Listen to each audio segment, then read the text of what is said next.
प्रिय बच्चों, आज हम पोट्री का दूसरा lesson the psalm of life पढ़ेंगे। टाइटल में जैसे आप देख रहे हैं, साम ऑफ लाइफ। साम मीन्स होता है गीत, भजन, लाइफ माने जीवन। द साम ऑफ लाइफ जीवन का भजन या जीवन का गीत। आपके पोएट हैं H.W. लॉन्गफेलो। तो बच्चों, दो चीज़ आपको याद रखना पड़ेगा, लेसन का नाम और कवि का नाम, पोएट का नाम। तो लेसन का नाम था, पोयम का नाम हो गया साम ऑफ लाइफ और कवि का नाम हो गया H.W. लॉन्गफेलो। तो आइए हम देखें about the lesson, central idea of the poem. About the poet तो पूछा नहीं जाता है, central idea about the poem या सेंट्रल आइडिया के बारे में आप देखें। Central idea of the poem. The poem psalm of life published in 1838। The poem the psalm of life, ये कविता साम ऑफ लाइफ 1838 में प्रकाशित हुई थी। Is a celebration of life, जीवन का उत्सव, जीवन की खुशियों के लिए, जीवन का उत्सव मनाने के लिए, जीवन को आनंदपूर्वक जीने के लिए जो कविता साम ऑफ लाइफ, जीवन का गीत, जीवन का भजन है, यह कविता पब्लिश्ड प्रकाशित हुई थी 1838 1838 में। एन अर्नेस्ट, जीवन, इसमें जीवन के बारे में बताया कि जीवन है क्या। एन अर्नेस्ट एफर्ट, एक गंभीर प्रयास है।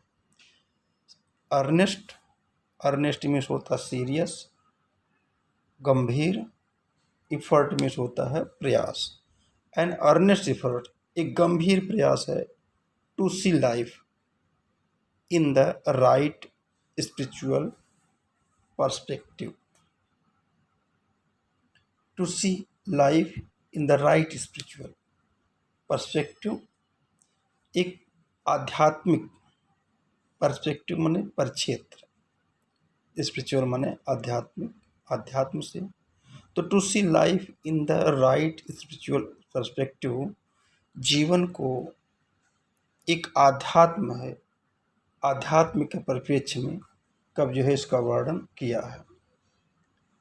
पर्सपेक्टिव मीन्स होता है परिक्षेत्र, स्पिरिचुअल मनो होता है आध्यात्म। तो to see life in the right spiritual perspective, जीवन एक आध्यात्म है, जीवन एक आधा वास्तविक है, यह देखने का, यह कवि यह चीज़ बताने का इस कविता में प्रयास किया है। In the psalms, Bible, Bible पवित्र ग्रंथ, ईसाइयों का पवित्र ग्रंथ में साम्स जिसे कहते हैं, उसमें एट सम प्लेसेज, किसी स्थान पर ह्यूमन लाइफ, मानव जीवन को has been referred to as a something of little consequence. Bible में जीवन को एट सम प्लेसेज, किसी स्थान पर जो है मानव जीवन को हैज़ बीन रिफर्ड, वर्णित किया गया है, to a sum of little consequence, consequence परिणाम, महत्व। समथिंग ऑफ लिटिल कंसिक्वेंस, जीवन को बहुत कम महत्व दिया गया है। बाइबिल में जीवन को महत्व नहीं दिया गया, बहुत कम महत्व दिया गया है। The poet does not agree with this view.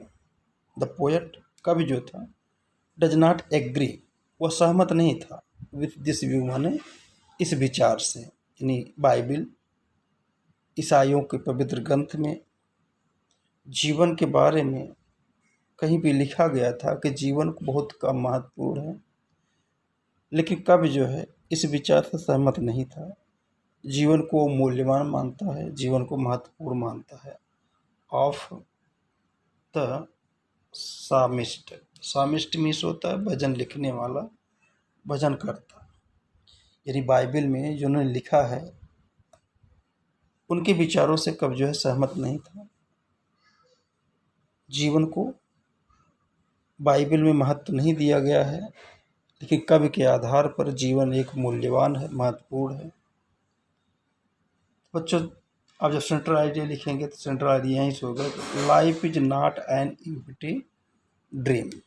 जीवन एक एम्प्टी, एम्प्टी, एम्प्टी माने खाली, ड्रीम माने स्वप्न, केवल स्वप्न। जीवन केवल स्वप्न नहीं है, इट इज सीरियस। जीवन एक गंभीर है, रियलिटी, जीवन वास्तविक है, काल्पनिक नहीं। जीवन, life is not empty an empty dream. जीवन एक काल्पनिक नहीं है, केवल काल्पनिक नहीं है, इट इज सीरियस। जीवन क्या है? गंभीर है, रियलिटी, जीवन वास्तविक है।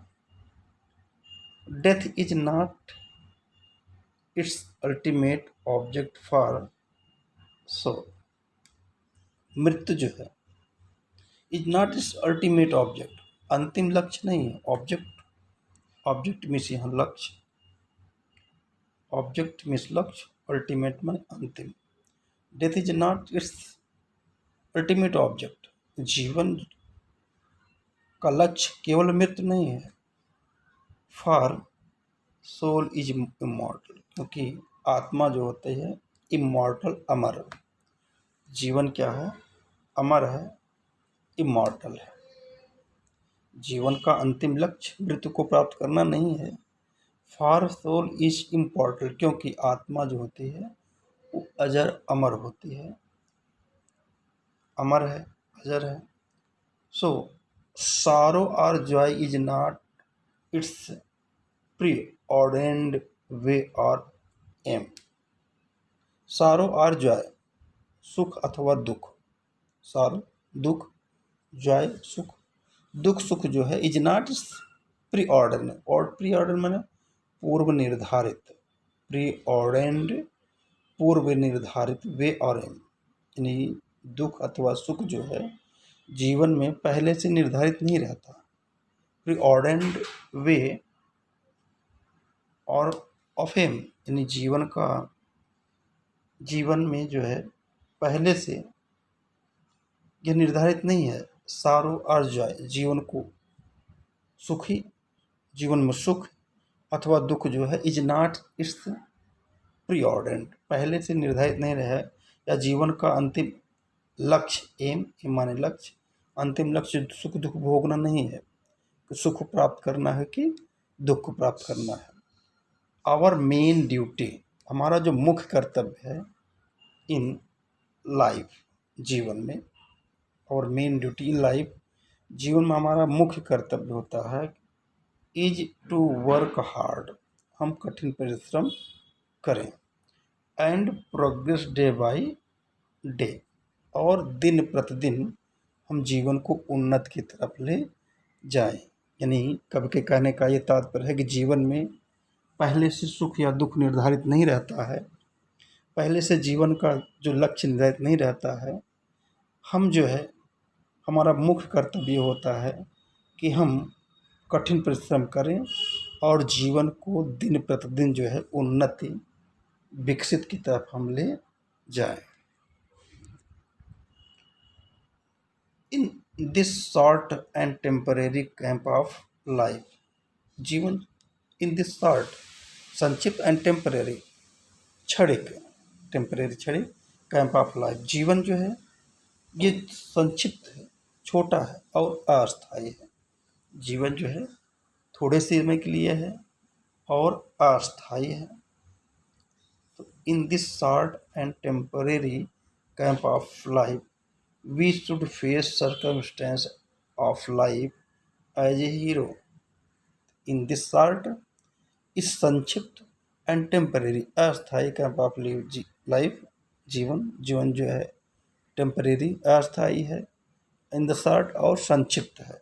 तो we should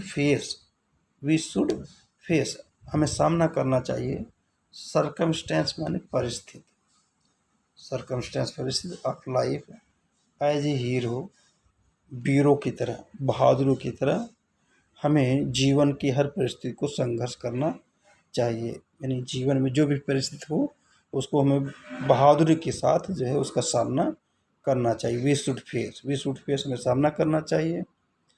circumstance of life as a hero, यानी वीरों की तरह, बहादुरों की तरह हम जो है जीवन की हर परिस्थिति का सामना करें। And not be driven this way or that way by them like helpless cattle, and not be driven हम संचालित ना हो, ड्राइवन चालित, दिस वे और दैट वे यानी इधर उधर जो है हमें भटकना नहीं चाहिए, इधर उधर हम संचालित नहीं होना चाहिए। हेल्पलेस कैटल, जो निरीह है, जो हेल्पलेस कैटल, कैटल मैंने मवेशी पशु, लाइक हेल्पलेस कैटल हम पशुओं के समान जो असहाय पशु बंधे रहते हैं, तो उस असहाय पशुओं की तरह जो है हम न बने, हम जो है इधर उधर किसी के द्वारा संचालित न हो, हम बहादुरी के साथ, वीरता के साथ हम मुसीबतों का सामना करें। We should give up idleness, इसलिए हमको आलस्य त्याग देना चाहिए। And start working hard to achieve success after success, and start working, और हमें परिश्रम शुरू कर देना चाहिए, हार्ड कठिन परिश्रम शुरू कर देना चाहिए, to achieve success after success, यानी एक सफलता के बाद दूसरी सफलता हमको प्राप्त करने के लिए कठिन परिश्रम की शुरुआत कर देना चाहिए। तो we should give up idleness, हमें आलस्य को त्याग देना चाहिए।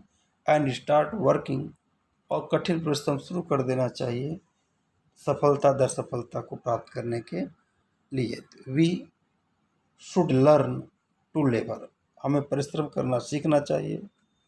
Hard and wait for the result, हमें कठिन परिश्रम करना सीखना चाहिए और उस कठिन परिश्रम का जो प्रतिफल होता है, जो रिजल्ट होता है, उसकी हमें प्रतीक्षा भी करनी चाहिए। तो बच्चों सेंट्रल आइडिया मोस्ट होता है, सेंट्रल आइडिया आपको याद रखना है। तो सेंट्रल आइडिया को आप एक बार फिर पढ़ कर लीजिए, उसको हिंदी में समरी समझ लीजिए और फिर उसको लर्न कर लीजिए। कविता कल देखेंगे बच्चों, धन्यवाद।